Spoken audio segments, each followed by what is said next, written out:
मेहरारू मिलल गाय। Star Pawan Singh, web music, Ashutosh Tiwari, Priyanshu Singh, Shivani Singh, सब लोग का नाम एक बार धो दनिया तो अभी मत बुझे लो, वीडियो खत्म हो गई। बरकरार वीडियो में बनल रहा, एक एक बात बतावल जाई। जौन बा कि केहू पावर स्टार पवन सिंह खतरा बुझाता जहर घोल रहल बा मार्केट में, आ पावर स्टार पवन सिंह ओकरा खातिर अमृत घोल रहल बड़े मार्केट में। केहू का देखिए नाम धरी रउआ के हम बता दी कि आज 2 दिन से अक्षरा सिंह के जौन बा कि पवन सिंह के प्रति विवाद चलता। एकरा पहले उनकर माइक फेंकला के विवाद चलत रहला 10 दिन पहले से लगभग। ओकरा बाद ही जौन बा कि गुपेट उपेट के देखी। सबसे पहल का बात हम बता दी, बात मानम लेकिन खूंटा वही जिगड़ी। इनकर हाल उहे बा जे बतिया मानम तहार लेकिन खूंटवा वही जिगड़ी। कहाँ? पावर स्टार पवन सिंह के लगे। अब बता दी कि पावर स्टार पवन सिंह पर ये बड़ा मैटर आ गइल बा। माइक के फेंकल मैटर घूमत पवन सिंह के लगे आ गइल बा।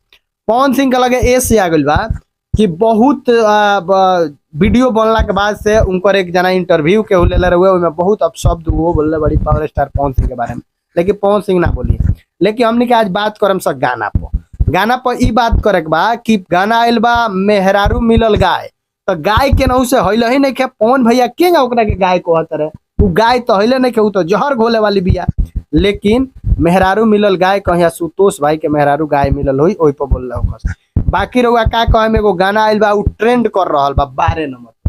तो प्यार दुलार लोग इतना जनता से विनती बा जे देव। मेन बात बनू कि अभी ये अच्छा से प्रमोशन ना भइल गाना के टीजर ना हुए लोग के अभी तक कुछ मतलब धीरे धीरे पता चलता कि पवन सिंह के कोनो गाना आइल बा, ठीक बा। प्रोग्राम के वजह से चाहे छठ के वजह से जल्दी जल्दी माने कह देवे लोग गाना रिलीज, ठीक बा।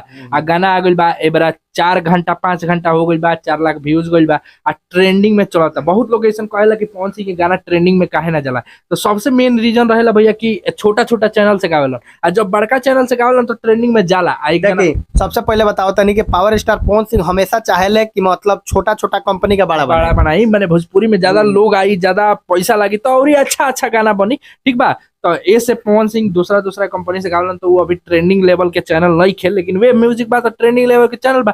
12 नंबर पर आ गइल बा तो 1 नंबर आवे में कोनो टाइम ना लगी। लेकिन एक और बात बता दी कि ये बार ले केहू वीडियो भी नहीं बनैले कि गाना आइल बा। हमनी सन के वीडियो बना के डालतन सब, और रउआ लोग से विनती है बा कि रउआ सब जाके ओकरा के 1 नंबर पर ट्रेंड करवा दी। पावर यही जैसे शुरू वाला मारा तो पावर के औरी कहां ले जाई, 1 नंबर पर जइबे करी, ठीक बा। अच्छा एक जानी भौजी खिसिया गइल बड़ी, जैसे कि कहत रही कि अपना भैया के लेके जा लो अपना घर है। तो भैया तो चली है घर है, लेकिन भौजी काहे दूर रही है? भौजी भैया कहतरन कि भौजी गाय मिलल बड़ी, आ भौजी कहतरी कि भैया हमरा के हई कर देलन, हमरा के हेजा ले गइलन। भैया के ओकरा पैर लेकिन एगो बात हमरा निमन लगू है जे सरकार लऊ जे ये जगह पर पहुंचावल पवन सिंह के ई बतिया नु यही बतिया खातिर इनकरा भैया के गोड़ धो के पी जाए के चाहिए। कैसे कि ये जगह पर तारा के अगर देखो अमूमन ये होला कि अगर हीरो हीरोइन के छोड़ देला तो डूब जाला लो, ठीक बा। जैसे कि हुमकरे के देख ली, ठीक बा, आइरल डूब गई,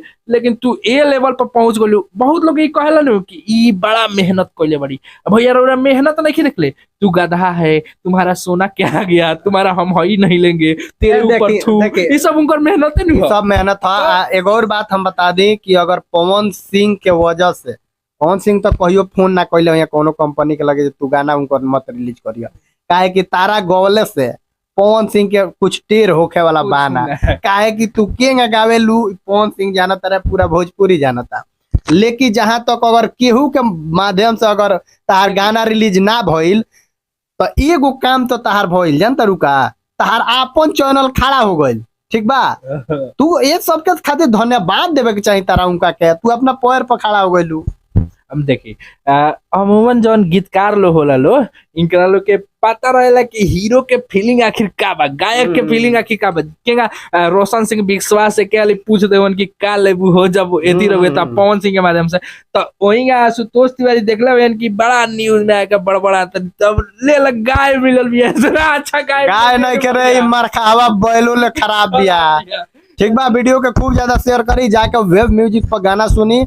आशुतोष तिवारी के लिखल गाना है, प्रियांशु सिंह के म्यूजिक है। बता दे प्रियांशु सिंह वीडियो में बाड़ो, वीडियो में भी प्रियांशु सिंह बाड़े, पावर स्टार पवन सिंह और शिवानी सिंह के गावल है। क्वीन शालिनी। शालिनी, हाँ क्वीन शालिनी में मतलब पहले एक्टर बाड़ी क्वीन शालिनी।